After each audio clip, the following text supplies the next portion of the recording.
नमस्कार साथियों, गुरु कृपा स्टडी सेंटर में आपका स्वागत है। आज के इस वीडियो में हम बीए थर्ड ईयर में सेकंड प्रश्न पत्र अंतर्राष्ट्रीय संबंध से संबंधित महत्वपूर्ण प्रश्नों की चर्चा करेंगे। वीडियो शुरू करने से पहले आप इस वीडियो को अंत तक ज़रूर देखना और ज़्यादा से ज़्यादा इसको शेयर करना और साथ ही साथ चैनल को सब्सक्राइब करना न भूलें। तो चलते हैं आज के इस वीडियो में प्रश्नों की श्रृंखला में। पहला प्रश्न, गुट निरपेक्षता का क्या अर्थ है। पहला प्रश्न है कि गुट निरपेक्षता का क्या अर्थ है। दोस्तों, ये गुट निरपेक्षता जो है अंतर्राष्ट्रीय राजनीति में द्वितीय विश्व युद्ध की समाप्ति के बाद विकासशील देशों का किसी भी गुटों में शामिल न होकर अपनी स्वतंत्र विदेश नीति का पालन करना ही गुट निरपेक्षता कहलाता है। दोस्तों, जैसे ही द्वितीय विश्व युद्ध समाप्त हुआ उसके बाद में द्वितीय विश्व युद्ध दो गुटों में बंट गया था। पहला गुट अमेरिकन, दूसरा गुट सोवियत संघ, और इन दोनों गुटों के मध्य शीत युद्ध की शुरुआत हो गई थी और उसी शीत युद्ध के दौरान इस गुट निरपेक्ष आंदोलन का उदय हुआ था। भारत के प्रधानमंत्री पंडित जवाहरलाल नेहरू, टिटो और नासिर, इन तीनों ने मिलकर के गुट निरपेक्ष आंदोलन की शुरुआत की थी और इसी के साथ साथ गुट निरपेक्षता के प्रमुख संस्थापक भी यही तीन व्यक्ति थे। इसमें नेहरू, टिटो और नासिर। तो ध्यान रखना कि गुट निरपेक्षता के संस्थापक कौन थे। तो गुट निरपेक्षता के संस्थापक Nehru ji, Tito, martial Tito और अब्दुल गमाल नासिर। तो ये तीन व्यक्ति थे। इसका शॉर्ट नाम में बोला जाता है नेहरू, टिटो और नासिर। और गुट निरपेक्ष आंदोलन का जो प्रथम सम्मेलन जो बुलाया गया था वो सन 1961 में बेलग्रेड में बुलाया गया था। तो ये भी आपको ध्यान में रखना है। अगला क्वेश्चन है, गुट निरपेक्षता की नीति क्या है। गुट निरपेक्षता की नीति क्या है। महाशक्तियों के गुटों से अलग रहकर सभी राज्यों के साथ शांतिपूर्ण सह अस्तित्व की नीति अपनाना गुट निरपेक्षता की नीति कहलाती है। तो ध्यान रखना कि जो महाशक्तियाँ थी शीत युद्ध के दौरान, जो दो महाशक्तियाँ थीं, उन दोनों महाशक्तियों से अलग रह करके सभी राज्यों के साथ शांतिपूर्ण सह अस्तित्व की नीति अपनाना गुट निरपेक्षता की नीति कहलाती है। अगला क्वेश्चन है कि गुट निरपेक्ष आंदोलन की सदस्यता की योग्यता क्या है। गुट निरपेक्ष आंदोलन की सदस्यता की योग्यता है कि स्वाधीन या स्वतंत्रता की नीति का अनुसरण करना और राष्ट्रीय स्वाधीनता के लिए आंदोलन में को समर्थन देना। तो ये दो नीतियाँ थी, इसके सदस्यता की योग्यता थी। अगला क्वेश्चन है, ग्रुप ऑफ 77 अर्थात G77 क्या है। G77 1964 में संयुक्त राष्ट्र संघ के तत्वावधान में गठित तीसरी दुनिया के विकासशील देश 77 देशों को ग्रुप ऑफ 77 कहा गया है। वर्तमान में इसकी सदस्य संख्या 132 हो गई है। तो ध्यान रखना, G77 की वर्तमान में सदस्य संख्या कितनी है, 132 है। और ये G77 क्या है, ये तीसरी दुनिया के विकासशील देशों का एक समूह है। अगला क्वेश्चन है, नाटो क्या है। नाटो क्या है। दोस्तों, नाटो जिसकी स्थापना 4 अप्रैल 1949 को ब्रुसेल्स में की गई थी। नाटो यूरोपीय देशों एवं संयुक्त राज्य अमेरिका का एक संगठन है जो सदस्य राज्यों में राजनीतिक, आर्थिक और सैनिक क्षेत्र में सहयोग समन्वय करता है। आज वर्तमान में इसकी सदस्य संख्या 31 हो गई है। दोस्तों, नाटो की वर्तमान में सदस्य संख्या कितनी हो गई है, 31 हो गई है। अभी हाल ही में 2023 में फिनलैंड भी इसका सदस्य बन गया है। इससे पहले 2017 में मोंटेनेग्रो इसका सदस्य बना और 2020 में मैसेडोनिया इसका सदस्य बना। तो इस प्रकार से इसके 2017 से लेकर के अब तक 3 सदस्य इसमें शामिल हो गए हैं। तो इसी वजह से नाटो की वर्तमान में सदस्य संख्या 31 हो गई है। तो इसका भी आपको ध्यान में रखना है। इसी नाटो से संबंधित है इसकी स्थापना वाशिंगटन में 12 देशों ने मिलकर के की थी। तो 12 देशों में नाम आते हैं France, Belgium, Luxembourg, Britain, Netherland, Canada, Denmark, Iceland, Italy, Norway, पुर्तगाल और अमेरिका। तो इन सदस्यों ने मिलकर के 12 देशों ने मिलकर के वाशिंगटन में इसकी क्या की थी, स्थापना की थी। तो ये थे नाटो से संबंधित महत्वपूर्ण जानकारी। अगला है यूरोपीय संघ। यूरोपीय संघ क्या है। यूरोपीय संघ यूरोप में स्थित 28 देशों का एक राजनीतिक मंच है। 28 देशों का एक राजनीतिक मंच है जिनमें आपस में प्रशासनिक साझेदारी होती है। तो ये यूरोपीय संगठन है जिसके 28 सदस्य राष्ट्र इसमें हैं। अगला क्वेश्चन है कि मैस्ट्रिक्ट संधि क्या है। 1 नवंबर 1993 में इस संधि की स्थापना की गई थी। जो यह है 1993 में यूरोप में यूरोपीय आर्थिक एकीकरण के लिए की गई संधि को मैस्ट्रिक्ट संधि कहा जाता है। तो ध्यान में रखना दोस्तों, मैस्ट्रिक्ट संधि की स्थापना 1 नवंबर 1993 में की गई थी। यह यूरोपीय आर्थिक एकीकरण के सहयोग के लिए की गई थी। इसके बाद में अगला क्वेश्चन है यूरो संकट। अगला क्वेश्चन है यूरो संकट क्या है। दोस्तों यूरोपीय ऋण संकट है जो यूनान में 2010 में आया था। इसके बाद में यूरो संकट से अभिप्राय यूरोपीय समुदाय की मुद्रा यूरो के संकट से है।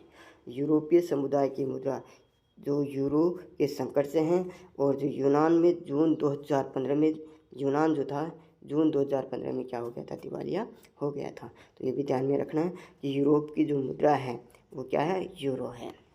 यूरोपीय जो समुदाय है EU जिसकी मुद्रा क्या है, सामूहिक मुद्रा यूरो है। ये भी आपको ध्यान में रखना है। अगला क्वेश्चन है मार्शल योजना क्या है। मार्शल योजना क्या है।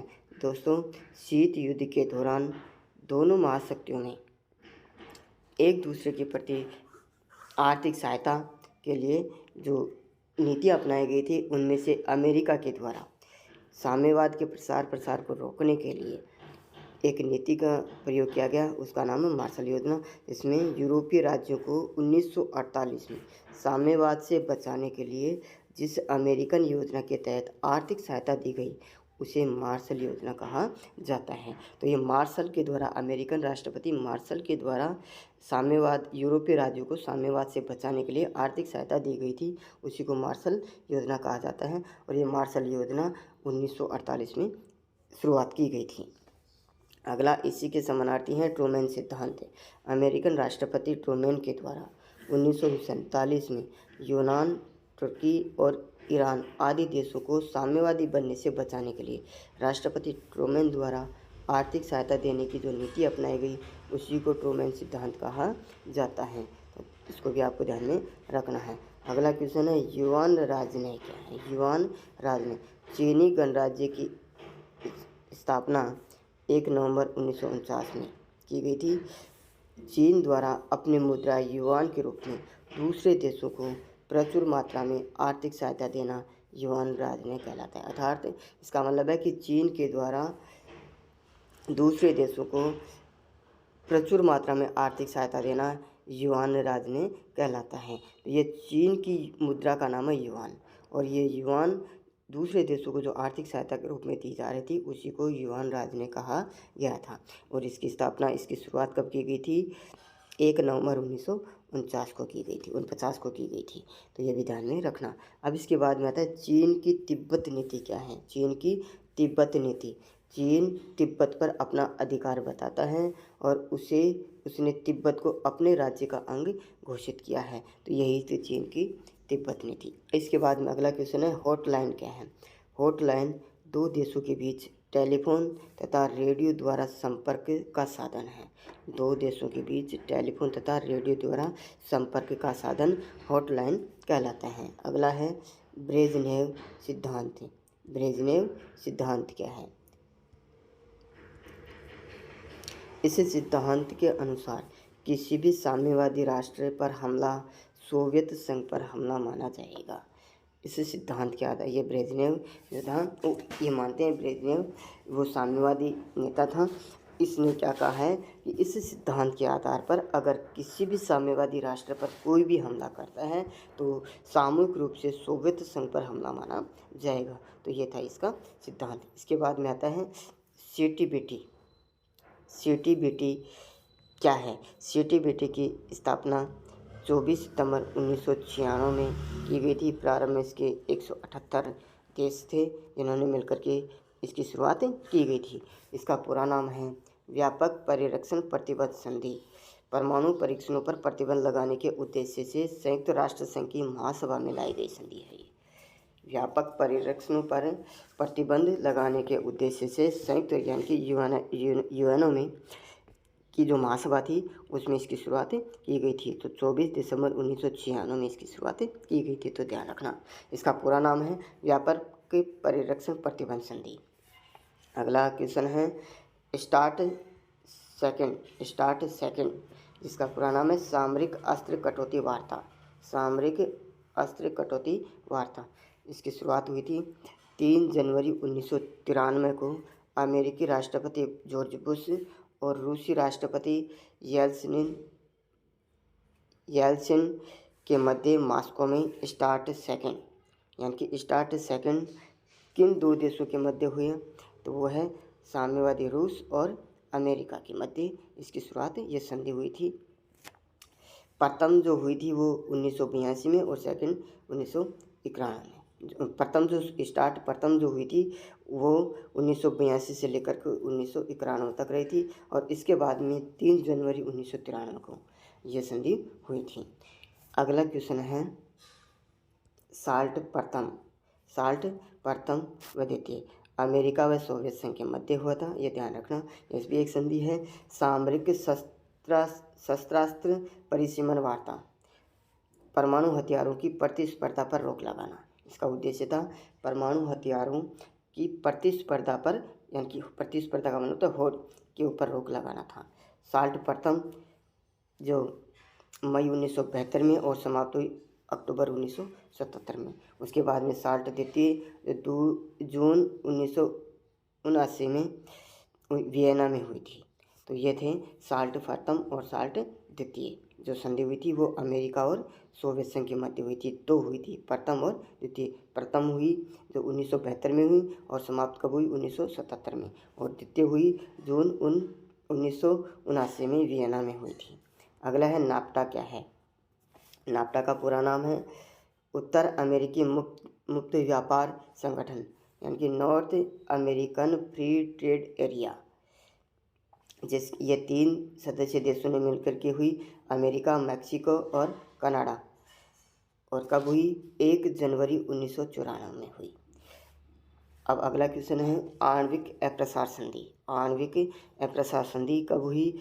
1 जून 1968 में हुई। सन 1968 में की गई आणविक अप्रसार संधि में कहा गया है कि किसी परमाणु संपन्न राष्ट्र द्वारा परमाणु अस्त्र विहीन राष्ट्र को परमाणु अस्त्र प्राप्त करने में किसी प्रकार की सहायता नहीं करेंगे। दोस्तों ध्यान रखना, आणविक अप्रसार संधि में क्या कहा गया है, ये 1968 में की गई थी और इसमें कहा गया किसी परमाणु संपन्न राष्ट्र द्वारा परमाणु अस्त्र विहीन, अर्थात जिसके पास में परमाणु हथियार नहीं है, उन राष्ट्रों को परमाणु अस्त्र प्राप्त करने में किसी प्रकार की सहायता नहीं करेंगे। तो ये ध्यान में भी रखना है।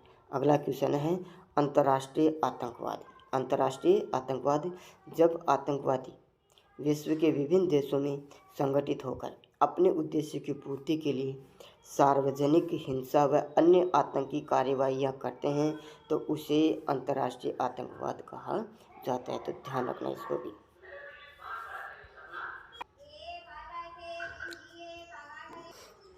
अगला क्वेश्चन है अरब इजराइल संघर्ष के कारण क्या हैं। दोस्तों इसका पहला कारण था कि इजराइल राज्य की मान्यता एवं सुरक्षा का मुद्दा। दूसरा कारण था शरणार्थी की समस्या। तो ये थे इसके 2 कारण। नेक्स्ट क्वेश्चन है निशस्त्रीकरण क्या है। निशस्त्रीकरण कुछ या सब शस्त्रों में कटौती या उनको समाप्त करना है। निशस्त्रीकरण कुछ या सब शस्त्रों में कटौती या उसको समाप्त करना है ताकि शस्त्रीकरण की होड़ का अंत किया जाए। तो ये थे निशस्त्रीकरण का अर्थ।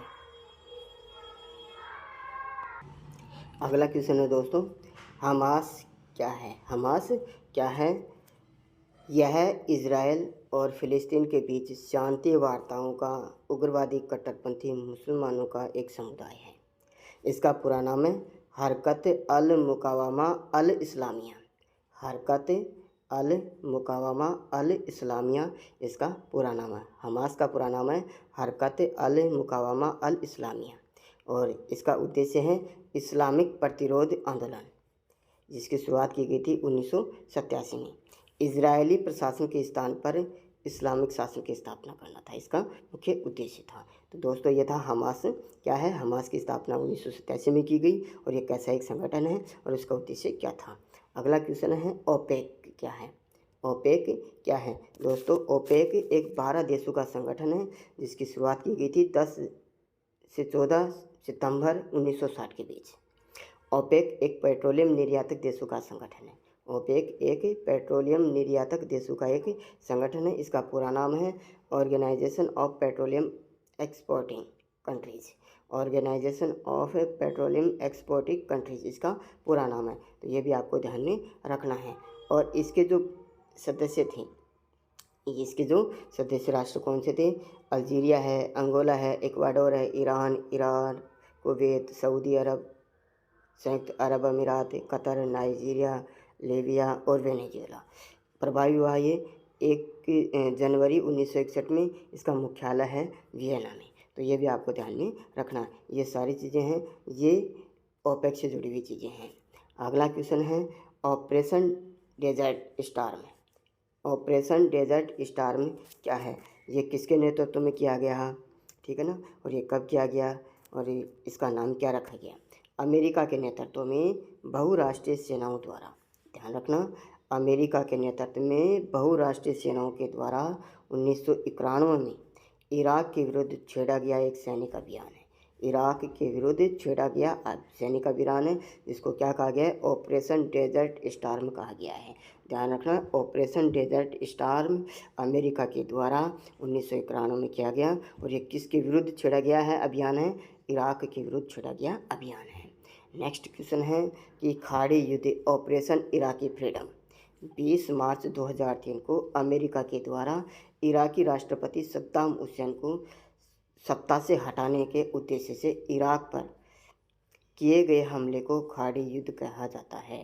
ये ध्यान रखना। और अमेरिका ने इसको ऑपरेशन इराकी फ्रीडम का नाम दिया है। तो ये भी आपको ध्यान में रखना है कि खाड़ी युद्ध या ऑपरेशन इराकी फ्रीडम की शुरुआत कब और किसने की थी? 20 मार्च 2003 में अमेरिका के द्वारा। किसके विरुद्ध की गई थी? इराकी राष्ट्रपति सद्दाम हुसैन को सत्ता से हटाने के उद्देश्य से इराक पर हमला किया गया था, जो खाड़ी युद्ध के नाम से जाना जाता है। नेक्स्ट क्वेश्चन है तालिबान क्या है? नेक्स्ट क्वेश्चन, तालिबान यह अफ़गानिस्तान का एक कट्टरपंथी सुन्नी संगठन है। इसकी स्थापना का श्रेय मोहम्मद उमर आखुंद को दिया जाता है। इसकी स्थापना का श्रेय है मोहम्मद उमर आखुंद को दिया जाता है। नेक्स्ट क्वेश्चन है डूरंड रेखा क्या है? यह रेखा अफ़गानिस्तान एवं पाकिस्तान की सीमा रेखा को बांटती है। तो ध्यान रखना, डूरंड रेखा अफ़गानिस्तान एवं पाकिस्तान की सीमा रेखा कहलाती है। इसके बाद में नेक्स्ट क्वेश्चन हम चलते हैं नवीन अंतर्राष्ट्रीय अर्थव्यवस्था, अर्थात इसको नियो कहा जाता है। इसका तात्पर्य है उपनिवेशवाद और उपनिवेशवाद के सभी रूपों को समाप्त करना। उपनिवेशवाद तथा उपनिवेशवाद के सभी रूपों को समाप्त करना और अंतर्राष्ट्रीय आर्थिक संस्थाओं में तीसरी दुनिया की आवाज़ को प्रभावकारी बनाना इसका मुख्य उद्देश्य है। अगला क्वेश्चन है अंकटाड का पूरा नाम क्या है? अंकटाड संयुक्त राष्ट्र व्यापार और विकास सम्मेलन। अंकटाड का पूरा नाम है संयुक्त राष्ट्र व्यापार और विकास सम्मेलन है। नेक्स्ट क्वेश्चन है G4 यानी कि ग्रुप ऑफ 4। G4 समूह क्या है? दोस्तों इसके 4 सदस्य राष्ट्र हैं, जर्मनी, जापान, भारत और ब्राज़ील का ये समूह है, जो सन 2004 में अस्तित्व में आया, जिसका मूल उद्देश्य यानी कि इसका मूल उद्देश्य है सुरक्षा परिषद में स्थायी सदस्यता प्राप्त करना। सुरक्षा परिषद में स्थायी सदस्यता प्राप्त करने का जो समूह है उसको कहा गया है G4 या ग्रुप ऑफ 4 यानी कि समूह 4 कहा गया है। ये कब अस्तित्व में आया? 2004 में अस्तित्व में आया था। इसके बाद में नेक्स्ट क्वेश्चन है उत्तर दक्षिण समूहवाद क्या है? उत्तर दक्षिण समूहवाद क्या है? अंतर्राष्ट्रीय आर्थिक सहयोग के लिए उत्तर के अमीर तथा दक्षिण के गरीब दोनों के बीच समूहवाद को उत्तर दक्षिण समूहवाद कहा जाता है। अर्थात अमीर तथा गरीब दोनों देशों के बीच आर्थिक सहयोग के लिए जो वार्तालाप का संगठन था, जो समूह था, उसको उत्तर दक्षिण संवाद कहा जाता है। अर्थात इसका सीधा सीधा कहेंगे कि आर्थिक सहयोग के लिए अमीर तथा दक्षिण के गरीब देशों के बीच वार्तालाप को उत्तर दक्षिण संवाद कहा जाता है। अगला क्वेश्चन है सार्क की स्थापना, इसका उद्देश्य और उसका पूरा नाम। सार्क की स्थापना 8 दिसंबर 1985 को ढाका में की गई थी, ढाका सम्मेलन में की गई थी। इसका है south Asian association for regional cooperation, अर्थात दक्षिण एशियाई क्षेत्रीय सहयोग संघ। इसके सदस्य संख्या है 8 है। 8वां सदस्य इसका बना था अफगानिस्तान, 2007 में 14वां शिखर सम्मेलन में बना था। दक्षिण एशिया क्षेत्र की जनता के कल्याण एवं जीवन स्तर में सुधार लाना इसका उद्देश्य था। और दूसरा था सदस्य देशों की सामूहिक आत्मनिर्भरता में वृद्धि करना इसका उद्देश्य था। अगला क्वेश्चन है साप्टा क्या है? साप्टा क्या है? दक्षिण एशियाई व्यापार वरीयता संगठन, इसका पूरा नाम है दक्षिण एशियाई व्यापार वरीयता संगठन है। और इसका संबंध है सार्क से संबंधित स्वतंत्र व्यापार क्षेत्र विकसित करने का प्रयास करना है। ठीक है। अगला क्वेश्चन है हिमतक्षेस क्या है? हिमतक्षेस क्या है? हिमतक्षेस क्या है? यह हिंद महासागर के तटीय देशों का आर्थिक संगठन है। हिमतक्षेस हिंद महासागर के तटीय देशों का आर्थिक संगठन है जिसकी सदस्य संख्या 14 है। इसकी स्थापना 5 मार्च 1977 में की गई थी। एक क्वेश्चन पूछा जा सकता है कि हम हिमतक्षेस की स्थापना कब की गई थी? 5 मार्च 1977 में की गई थी। और इसका नाम क्या है? यह हिंद महासागर के तटीय देशों का आर्थिक संगठन है। इसके बाद में नेक्स्ट क्वेश्चन है एपेक क्या है? एशिया प्रशांत आर्थिक सहयोग संगठन। एशिया प्रशांत आर्थिक सहयोग संगठन इसका पूरा नाम है। अगला क्वेश्चन है कैंप डेविड समझौता किन 2 देशों के मध्य हुआ? कैंप डेविड समझौता मिस्र और इजराइल के मध्य हुआ था। अगला क्वेश्चन है निक्सन सिद्धांत। इसका तात्पर्य यह है कि अब अमेरिका साम्यवाद परिरोधन के नाम पर दूसरे देशों की सुरक्षा के लिए नहीं लड़ेगा। अब अमेरिका साम्यवाद परिरोधन के नाम पर दूसरे देशों की सुरक्षा के लिए नहीं लड़ेगा। तो ये अमेरिकन राष्ट्रपति निक्सन ने जो सिद्धांत दिया था कि अमेरिका साम्यवाद परिरोधन के नाम पर दूसरे देशों की सुरक्षा के लिए युद्ध में या लड़ेगा नहीं। ठीक है ना? तो ये था निक्सन सिद्धांत। इसके बाद में आता है रियो संधि। रियो संधि किन के बीच हुई? रियो संधि संयुक्त राज्य अमेरिका व लैटिन अमेरिका के मध्य हुई थी। तो ये भी आपको ध्यान में रखना है। अगला क्वेश्चन है कि पूर्व की ओर देखो नीति का मतलब क्या होता है? पूर्व की ओर देखो नीति का क्या आशय है? इसका अर्थ है कि भारत के पूर्व में एशिया में स्थित देशों के साथ बहुआयामी संबंधों का विस्तार करना है। बहुआयामी संबंधों का विस्तार करना अर्थात पूर्व में एशिया में स्थित देशों के साथ संबंधों में विस्तार स्थापित करना है। अगला है बस राजनय क्या है? इसका संबंध भारत व पाकिस्तान से है। सन 1999 में भारत के प्रधानमंत्री अटल बिहारी वाजपेयी ने दिल्ली से लाहौर बस से यात्रा करने की पहल की गई थी। इसी को बस राजनय कहा जाता है। बस राजनय की शुरुआत अटल बिहारी वाजपेयी ने की थी।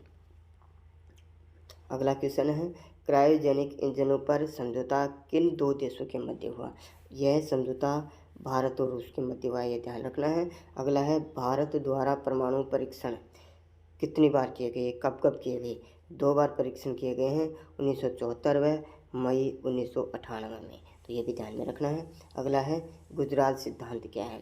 गुजरात सिद्धांत भारत के पड़ोसी देशों रूस और भारत के पड़ोसी देशों खास तौर से दक्षिणी एशियाई देशों के साथ मधुर संबंध रखने पर जोर देने का सिद्धांत है। तो ध्यान रखना गुजरात सिद्धांत भारत के पड़ोसी देशों खास तौर पर दक्षिणी एशियाई देशों के साथ मधुर संबंध रखने पर बल देने का सिद्धांत है। तो यह है गुजरात सिद्धांत है।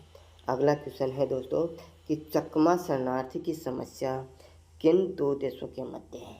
चकमा शरणार्थी की समस्या भारत व बांग्लादेश से संबंधित है।